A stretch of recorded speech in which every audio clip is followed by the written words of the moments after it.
네, 오늘 살펴볼 하나님의 말씀은 시편 99편입니다.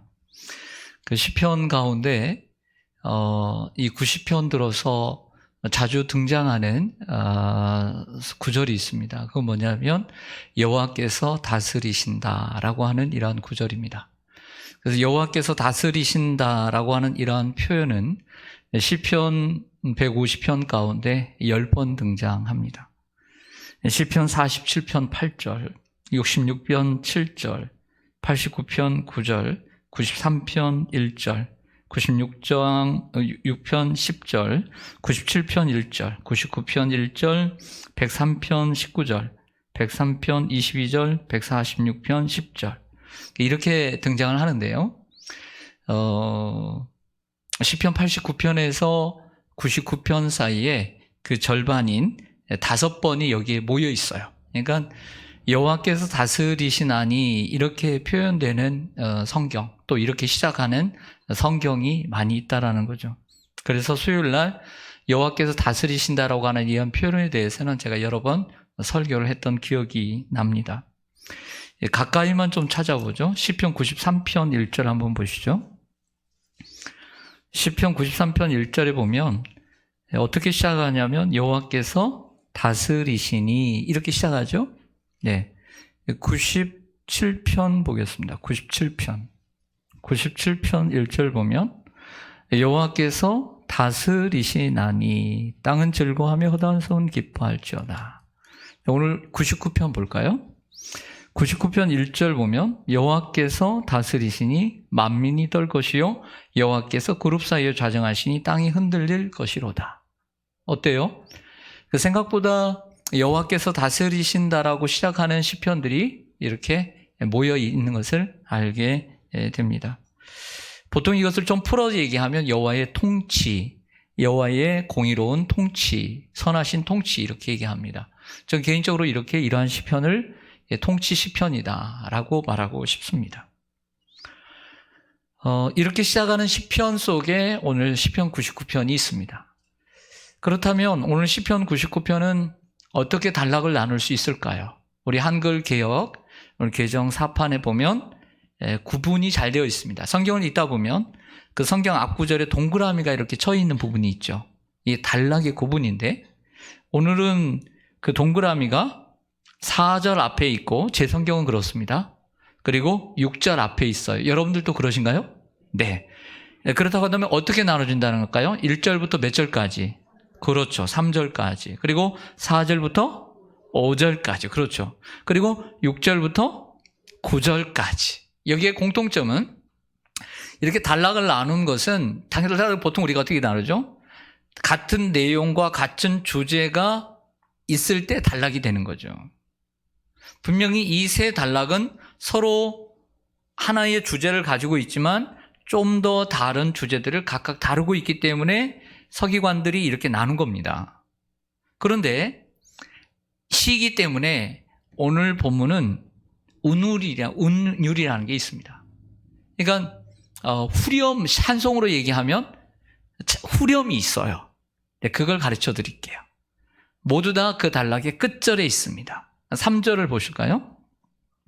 3절을 보면 주의 크고 두려운 이름을 찬송할지로다. 따라서 하겠습니다. 그는 거룩하심이로다. 네, 두 번째 단락의 끝절은 몇 절이에요? 5절이죠. 5절을 보시면 너희는 여호와 우리 하나님을 높여 그의 발든 성 앞에서 경배할지어다. 따라서 하겠습니다. 그는 거룩하시도다. 네, 세 번째 단락의 끝절은 9절이죠. 9절 보면 너희는 여호와 우리 하나님을 높이고 그 성산에서 예배할지어다. 여호와 우리 하나님은 뭐하심이로다. 네, 어때요? 각 단락의 마지막에 거룩하시다, 하나님이 거룩하시다, 그는 거룩하시다라고 하는 후렴구로 정확하게 우리들에게 쉽게 이해할 수 있도록 잘 보여주고 있는 시편이다라고 말씀을 드릴 수가 있습니다. 그런데 먼저 오늘 이 시편 속에서 이런 생각을 해보게 됩니다. 하나님께서는 이 세상을 어떻게 다스리실까? 이런 생각을 해보게 되었습니다.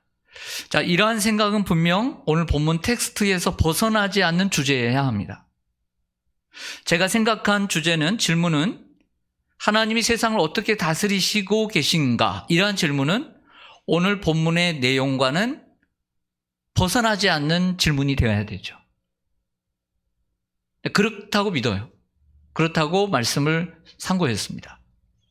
한번 여러분 생각해 보죠. 저를 보시고 또 가정에서도 또 오늘 차를 타고 하시면서도 하나님께서는 이 세상을 어떤 방식으로 다스리고 계실까요? 충분히 우리가 생각할 수 있는 거 아닐까요? 우리가 직접 볼 수 있는 것은, 그렇다면 이 구약과 신약에 나타나신 이 하나님, 우리가 살고 있는 현대에는 기록되어 있지 않지만 그 과거에 이 6,000년의 역사 가운데 하나님께서는 세상을 어떤 방식으로 다스리고 계실까? 우리가 이 성경 속에서 충분히 답을 찾을 수 있지 않을까요? 하나님은 어떻게 다스릴까요? 자, 쉽게 얘기하죠. 대부분 우리들은 가정에 엄마들입니다. 그리고 가정의 가장은 아빠이고 또 엄마입니다. 어른입니다. 좀 말이 우습지만 여러분은 여러분의 가정을 다스리는 분들입니다. 제 표현이 다른가요? 틀리다고 생각하세요? 그러니까 쉽게 얘기하면 여러분들의 가정을 어떻게 하든 여러분들의 가정을 이끌고 가는 사람이 누구라고 생각하세요? 사람으로 생각할 때 하나님 말고. 여러분 아닌가요? 그래도 어른이, 엄마와 아빠가 그 가정을 다스리고 이끄는 사람 아닐까요?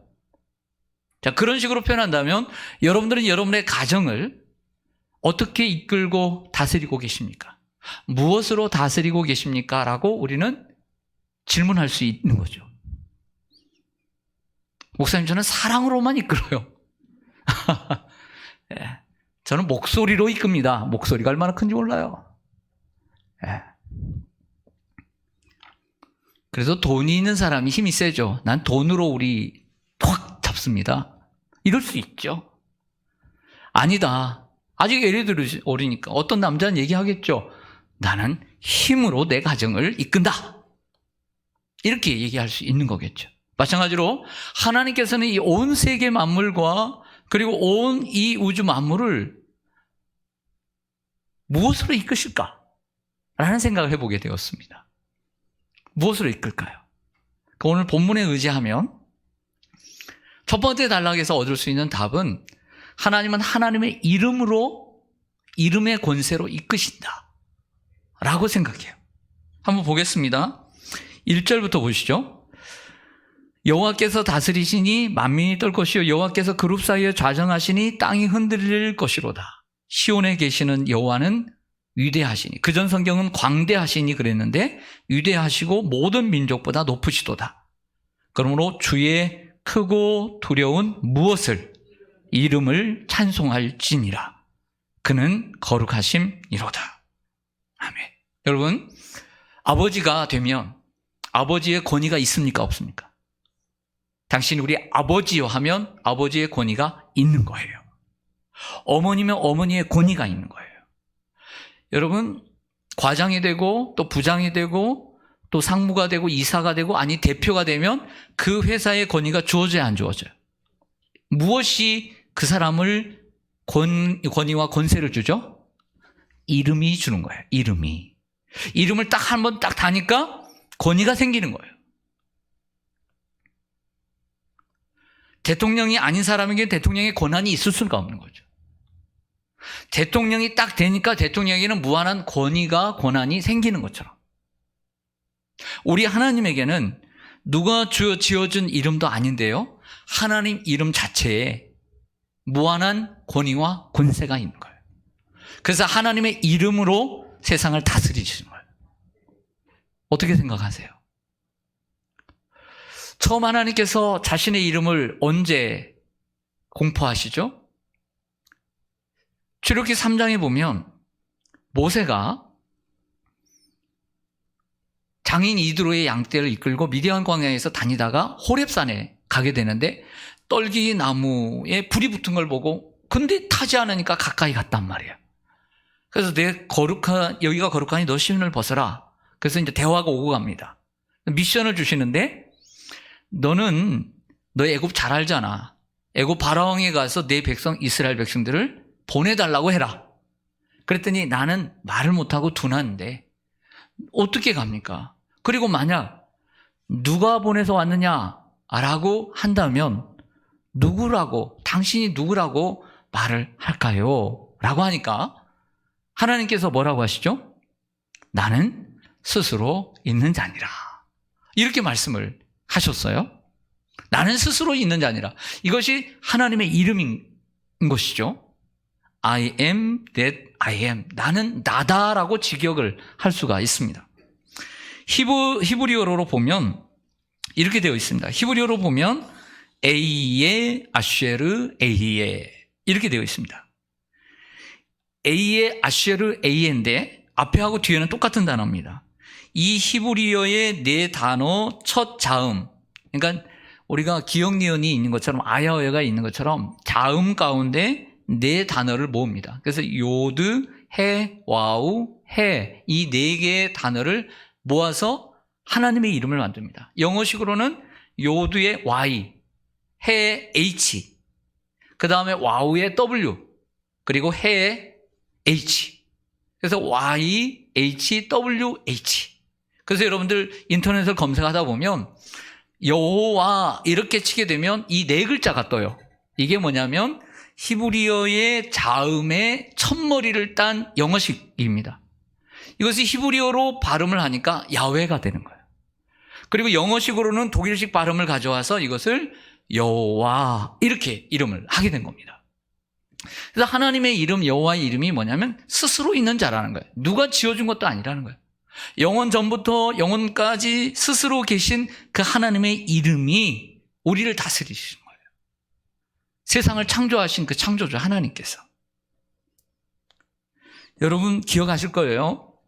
우리가 사순절을 보내고 있는데 빌립보서 2장에 보면 너희 안에 이 마음을 품으라. 그는 근본 하나님의 본체시나. 이 구절이 쭉 가면서 그가 십자가에 죽으셨느니라고 하면서 빌립보서 2장 9절 이하에 보면 이런 말씀이 있죠. 하나님이 그를 지극히 높여 모든 이름 위에 뛰어난 이름을 주사 하늘에 있는 자들과 땅에 있는 자들과 땅 아래에 있는 자들로 모든 무릎을 예수의 이름에 꿇게 하시고 모든 입으로 예수 그리스도를 주라 신하여 하나님 아버지께 영광을 돌리게 하셨느니라. 할렐루야. 이 말씀을 보세요. 모든 이름 위에 뛰어난 이름 하나 줬더니 모든 사람들이 그 이름 앞에 무릎을 꿇고 예수를 그리스도라고 시인하고 무릎을 꿇게 됐단 말이에요. 이름에 권세가 있는 거예요. 할렐루야. 하나님이 높여주시는 이름도 다스릴 권세가 있는데 그 모든 권세를 주시는 하나님의 이름이 얼마나 권세가 있겠어요. 그래서 하나님은 하나님의 이름으로 다스리고 계시는 거예요. 네. 하나님의 이름이 얼마나 위대하고 높으신가를 우리가 알게 됩니다. 두 번째로는 정의와 공의로 세상을 다스리십니다. 4절과 5절을 보실까요? 4절과 5절을 보면 능력 있는 왕은 하나님은 능력이 있어요. 정의를 사랑하느니라. 주께서 공의를 견고하게 세우시고 주께서 야곱에게 정의와 공의를 행하시나니 이렇게 말합니다. 하나님은 자신의 이름으로만 행하는 것이 아니죠. 정의와 공의로 행하십니다. 여러분들 부모가요. 야, 내가 아빠야. 내가 가장이야. 이름으로만 다스릴 수 있어요? 야, 내가 가장이니까 내 마음대로 해. 내가 말하는 대로 해. 내가 가장이라는 이름으로만 되는 게 아니잖아요. 가정에서 구성원들에게 정의와 공의를 행해야 되잖아요. 하나님께서도 자신의 이름으로 다스리지만 정의와 공의와 사랑으로 세상을 다스리신다. 이렇게 말을 할 수가 있는 거죠. 그래서 대통령도 나라를 이름으로만 다스리지 않잖아요. 대통령도 내가 대통령이니까 그렇지 않잖아요. 하나님께서 세상을 다스리실 때 정의와 공의로 다스리심을 보여줍니다. 세 번째로는 여러분 하나님께서 중보자를 세우시고 그 중보자의 기도를 들으심으로 세상을 통치해가는 역사를 보여주고 있어요. 생각해 보세요. 이스라엘의 역사를 보면 족장 시대가 있습니다. 그리고 광야 시대가 있습니다. 그리고 가나안 시대, 사사 시대, 왕정 시대가 있는데 하나님이 다스리시죠. 하나님이 오직 왕이십니다. 하지만 시대마다 하나님은 하나님의 사람들을 심으시고 그 사람들을 통해서 또 그들의 중보 기도를 통해서 세상을, 이스라엘을, 역사를 이끌어 가신 것을 보게 됩니다. 그러한 사람들을 오늘 소개해 주고 있습니다. 한번 6절 한번 보시죠. 6절 보시면 그의 제사장들 중에는 누구와 누가 있어요? 모세와 아론이 있어요. 그러니까 아론은 최초의 대제사장이지만 모세도 제사장이란 얘기죠. 그리고 그의 이름을 부르는 자들 중에는, 선지자들 중에는 누가 있어요? 사무엘이 있도다. 그들이 여호와께 뭐하매? 간구하매 응답하셨도다. 이렇게 말씀을 하고 있는 것을 보게 됩니다. 하나님께서는 이스라엘 백성들 중에 특별히 광야 시대에는 모세와 아론을 세워서 또 그들의 중보 기도를 들으시고 이스라엘을 이끄시고 다스려 가시죠. 동의하시죠? 네, 그렇습니다. 모세는 하나님의 말씀을 모세가 듣습니다. 그러니까 모세가 말을 못한다고 하니까 대변인으로 형 아론을 세워서 말씀을 전하게 하셨죠. 모세와 아론은 이스라엘의 제사장이 되었습니다. 아론의 자손만이, 직계 자손만이 제사장 가문이 되었죠. 그 최초의 대제사장이 아론입니다. 근데 모세는 이 대제사장만큼이나 하나님과 가까워서 지성소에 매일 모세는 들어갔던 것이죠.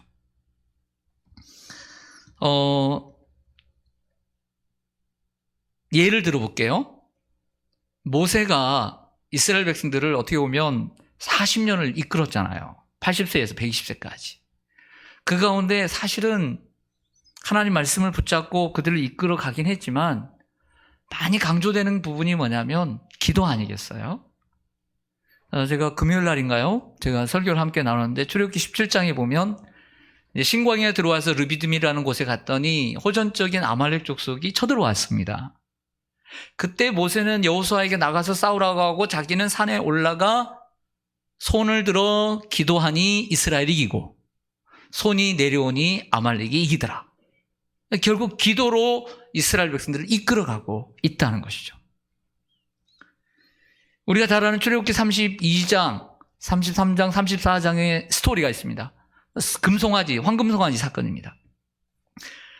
모세가 시내산에 도착을 해서 시내산 하나님 앞에 혼자 올라가죠. 이스라엘 백성들은 중턱 아래에 다 모여 있었습니다. 근데 기약도 없이 올라가다 보니까 오지 않으니까 아론을 부추겨서 자기가 가지고 온 그 금으로 뭘 만들면 송아지를 만들어서 하나님인 것처럼 섬기고 그 앞에서 뛰어놀았습니다. 하나님께서 얼마나 그걸 보시고 마음 아파하셨는지 진노하시죠. 모세가 내려갑니다. 모세가 내려가서 보니까 정말 이거 하나님의 화 내실 만하다. 하나님의 화를 내시고 전멸시키려고 합니다. 그러니까 이렇게 얘기하죠. 모세야, 내가 너를 축복하리라. 그리고 내가 저들을 다 진멸하리라. 그런데 모세가 어떻게 해요? 하나님 앞에 기도하죠. 자기의 생명을 놓고 기도합니다. 기도하죠. 기도해서 살리십니다. 그 기도, 모세의 기도, 중보 기도를 통해서 이스라엘 백성들을 이끌고 가시죠. 단 거기에 대한 심판을 하십니다. 3,000명이 죽습니다. 자, 그런 말씀이 있습니다. 자, 8절로 가볼까요? 8절에 보면 기도를 들으셨죠? 여호와 우리 하나님이여 주께서는 그들에게 응답을 하셨죠. 모세의 기도 응답하셨어요. 근데 사무엘의 기도에도 응답해 주셔서 그러나 그들의 행한 대로 뭐 했다? 갚기는 하셨으나 그들을 뭐 하셨다? 용서하신 하나님이다. 갚았다는 거예요. 즉 이스라엘 백성들이 잘못을 저지르면 거기에 대한 행위, 정당한 행위는 하나님이 심판하신다는 거예요. 그러니까 3,000명이 죽어갔어요. 하지만 다 죽지는 않고 하나님이 그 기도를 듣고 용서하셨다. 이런 얘기를 하고 있는 거죠. 또 하나 예를 들면 민수기 14장에 보면 여러분 잘 아시는 대로 가데스 바네아, 이제 가나안에서 출애굽한 지 1년도 안 된 상황에서 가데스 바네아에 도착을 했습니다. 가나안 땅이 지척해 보이는 가운데 하나님께서 올라가라고 했지만 정탐을 하겠다고 하니까 하나님이 그것을 수긍하시죠. 각 지파의 젊은이 한 명씩을 선택해서 12명을 선택해서 파송해서 정탐을 하고 돌아왔습니다. 근데 10명과 2명이 나눠지게 되는 거죠. 메뚜기파하고 밭파하고. 아무래도 숫자가 많다 보니까 말발이 세겠죠. 먼저 또 보고를 하니까 이 메뚜기파의 그 말을 듣고 이스라엘 백성들이 밤새 통곡을 하고 그 다음날은 모세와 아론을 원망하면서 왜 우리를 그 애굽 땅에서 이끌어냈냐고 아우성을 치면서 죽이려고 합니다. 죽이려고 하죠. 이때 하나님께서 나타나셔서 구름 속에 나타나셔서 그들을 진멸하려고 하죠. 근데 이때도 또 모세가 하나님 앞에 또 기도해요. 하나님 앞에 기도합니다. 오늘 말씀처럼 하나님이 또 그 기도에 응답하시고 또 거기에 행위대로 갚으십니다. 근데 이번에는 사람을 죽이는 것이 아니라 40일을 정탐했을 때 하루를 1년으로 환산해서 40년 동안 유리방황하도록 갚으시죠. 그리고 용서하시는 내용. 결국 하나님께서 하나님의 사람을 세워서 그들의 중보 기도를 통해서 이스라엘 백성들을 다스리고 계시는 것을 구약은 우리에게 보여주고 있다는 것이죠. 하나님은 그렇다면 오늘 현재 하나님은 어떻게 이 세상을 다스리실까요? 동일합니다. 하나님은 하나님의 이름으로 다스리고 계시고 이 세상에 아무리 불의한 일이 많아도 하나님은 그 불의한 것을 공의로 바꾸십니다. 정의가 승리하도록 만드십니다. 그러나 하나님이 다스리시되 하나님의 사람들을 세워서 다스리십니다. 어찌 보면 나같이 부족하고 연약하지만 내 식구들을 다스리도록 연약한 나를 세우신 거예요. 참 부족하지만 시온산 교회를 다스리도록 저를 세우신 거예요. 그래서 목사와 장로는 7위 장로이고 7위 목사예요. 다스리는 거예요. 다스리는 거. 그래서 시무 목사는 7위, 시무 장로는 7위 장로예요. 교회를 치게 돼 있어요. 네 부족하지만 하나님께 내 가정을 하나님께서 다스리시지만 중보자인 엄마 아빠를 세우시고 가정을 이끄시는 거예요. 부족하지만 하나님께서 몸된 교회들마다 지도자를 세워서 그 교회를 다스리고 이끌고 가시는 거예요. 나라도 마찬가지입니다. 대통령이 마음에 들든 안 되든 하나님께서 세우시고 나라를 이끌고 가시는 거예요. 하나님이 그렇게 일하십니다. 그렇다고 해서 항상 방관하시지는 않죠. 네. 하나님의 뜻 가운데 진행되어질 때는 하나님께서 기뻐하시죠. 근데 반대로 하나님이 기뻐하시지 않는 모습대로 가는 그러한 가정, 교회, 사회, 국가, 하나님이 손보시죠. 우리는 이것을 믿습니다.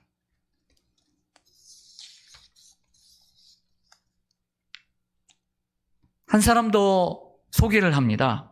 그 사람은 사무엘입니다. 여러분 잘 아시는 대로 이 구약 성경의 기도의 대가 딱 두 사람을 하나님은 첨가하십니다. 그게 누구냐면 모세와 사무엘입니다. 여러분 예레미야 15장을 우리 한번 살펴볼까요? 찾아보겠습니다. 예레미야 15장 1절. 예레미야 15장 1절.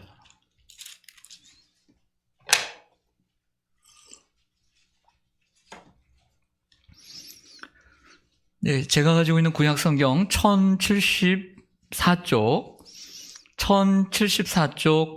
예레미야 15장 1절입니다. 여러분 잘 아시는 대로 예레미야는 남유다가 이제 멸망하기 바로 직전이죠. 그러니까 하나님은 예레미야를 통해서 남유다가 바벨론에 70년 동안 포로로 잡혀갈 것을 확실하게 말씀하신 때예요. 결정하신 때. 근데 15장 1절 같이 한번 읽겠습니다. 시작. 여호와께서 내게 이르시되 모세와 사무엘이 내 앞에 섰다 할지라도 내 마음은 이 백성을 향할 수 없나니 그들을 내 앞에서 쫓아내보내라. 아멘. 이미 모세와 사무엘은 죽었어요. 옛날 사람이에요. 그러나 하나님께서 이 두 사람에게 예레미야에게 얘기하는 것은, 예레미야도 훌륭한 기도자죠. 눈물의 선지자고. 하지만 하나님은 예레미야보다도 모세와 사무엘을 높이 사는 거예요. 이스라엘 백성들, 왕이 없던 시대에 이스라엘 백성들을 눈물과 기도로, 중보기도로 이스라엘 백성들을 이끌었던 사람, 모세와 사무엘이에요. 하나님은 그들을 통해서 늘 마음이, 그들이 눈물로 기도하면, 그들이 목숨 걸고 기도하면 다 들어주셨어요. 용서해 주셨어요. 그런데 이번에는 그들이 다시 살아나서 와서 기도해도 하나님은 들으시지 않을 정도로 내가 확고하다, 이렇게 얘기하는 것이죠. 하나님도 인정하실 만큼. 그래서 오늘 본문에도 바로 이러한 모세와 사무엘이 기도의 대명사로 등장하는 거예요. 바랍니다. 여러분들도 정말 기도의 사람이 되기를 원합니다. 정말 여러분들이 기도할 때, 아, 저분의 기도는 정말 하나님이 들으시는구나, 이러한 은혜가 있기를 원합니다. 얼마나 귀한 겁니까? 하나님, 내가 내 가정에서 내 기도가 들어지는 놀라운 은혜, 그런 기도의 사람이 되길 원하고, 우리 교회 안에서도 하나님, 내 기도가 하나님 앞에 응답되어지는 그런 기도의 사람이 하나님 되기를 원합니다. 이런 소망이 여러분들이 있기를 원합니다. 네. 그런 측면에서 볼 때 우리의 영원한 대제사장이신 예수 그리스도, 히브리서 기자가 말하는 그 큰 대제사장이신 예수 그리스도, 사도 바울도 로마서 8장에서 얘기한 것처럼 그분 지금도 하늘 보좌 우편에서 우리를 위해서 항상 기도하심으로 세상을 다스리고 계시는 거예요. 할렐루야. 결과적으로 우리도 우리의 가정을 내 가장의 이름으로, 아빠 엄마의 이름으로 섬기고 다스려야 돼요. 하지만 그것만으로 되는 것이 아니라 정의와 사랑으로 다스리고 눈물로 가정을 이끌어 가야 되는 거예요. 직장도 말하잖아요. 교회도 마찬가지고요. 그러므로 다스림은 다른 말로 하면, 하나님의 입장에서 다스림은, 하나님의 입장에서 용어는 다스리다는 용어지만 우리의 입장에서 보면 섬김이라고 하는 용어로 대체할 수가 있겠습니다.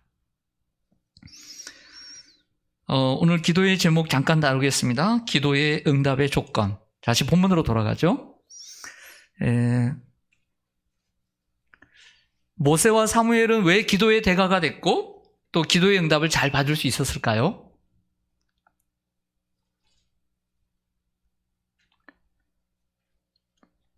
첫째는 그들이 하나님의 말씀을 들었기 때문입니다.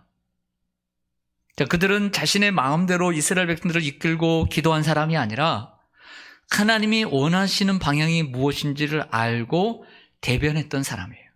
즉, 내가 직접적으로 다스리는 사람이 아니라 하나님이 나를 대리자로 세워서 하나님의 뜻을 이루는 사람으로 나를 세웠다는 자기 정체성, 확고했던 사람이에요. 그러니까 내 마음대로 하는 것이 아니라 이 공동체는 하나님이 이끄시는 공동체다. 그래서 하나님 말씀을 따라서 이스라엘 백성들을 이끌려고 노력을 했기 때문에, 하나님의 뜻과 이들의 뜻이 맞았기 때문에 응답이 되었다라고 하는 것이죠. 오늘 7절을 좀 보실까요? 7절에 보면 여호와께서 구름 기둥 가운데서 그들에게 뭐 했습니까? 말씀하셨죠. 그들은 그가 그들에게 주신 증거와 율례를 또 뭐 했습니까? 그렇죠.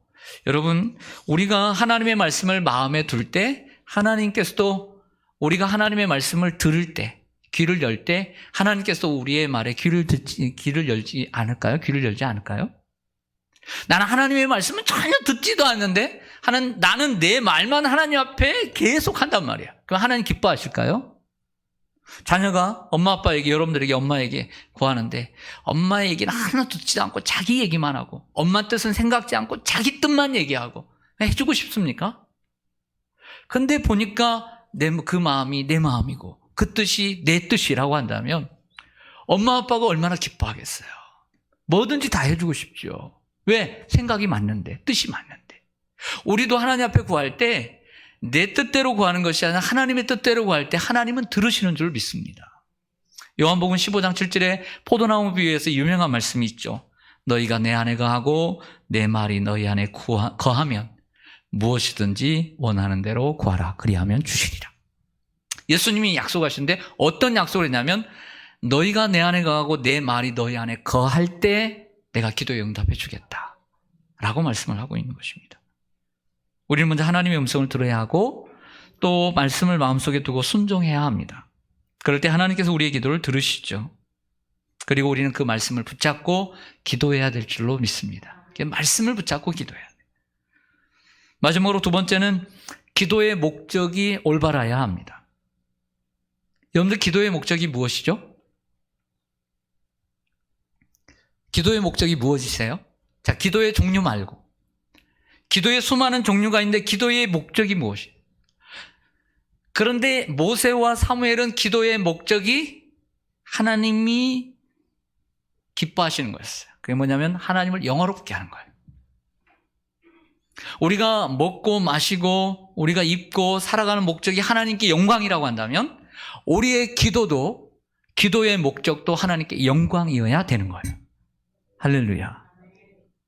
모세가 저들이 반역하고 저들이 원망해도 모세가 저들을 사랑하는 귀한 마음, 하나님 그걸 보시고 그리고 그들을 돌이켜서 하나님을 잘 섬길 수 있는 사람으로 이끌어가는 것을 보시고 하나님이 기뻐하신 거예요.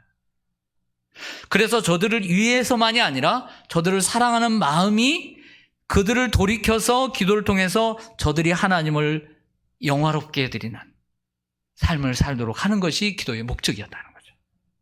사무엘도 마찬가지예요. 사무엘상 7장에 보면 사무엘이 다스리고 있을 때에 블레셋이 쳐들어옵니다. 그 미스바의 모이라는 얘기죠. 미스바의 모이라고 하기 전에 뭐라고 얘기하냐면 너희는 이방 신상들을 다 버리고 하나님께로 돌아와 하나님을 전심으로 섬기라. 이렇게 얘기를 해요. 그리고 미스바로 모이라 하고 그곳에서 제단을 쌓고 금식을 시킵니다. 그리고 회개하게 합니다. 하나님 앞에 전심으로 나아가게 하죠. 그랬더니 기도했더니 하나님께서 그곳에 그 적들에게 우박을 내려 죽게 하시죠. 결국 사무엘의 기도의 목적도 무엇이냐면 내가 너희를 위하여 기도하는 죄를 쉬는 죄를 범치 않겠다라고 기도의 목적이 단순히 그들을 위한 것이 아니라 그들이 하나님께 영광을 올려드리는 삶을 살도록 하기 위한 도구였다는 거예요. 그래서 하나님께서 그들의 기도에 응답해 주셨다는 거죠. 우리는 이 말씀을 기억합니다. 야고보서 4장 3절에 보면 너희가 구하여도 받지 못함은 정욕으로 쓰려고 잘못 구하기 때문이라. 정욕이 무엇입니까? 나만을 위한 이기적인 것.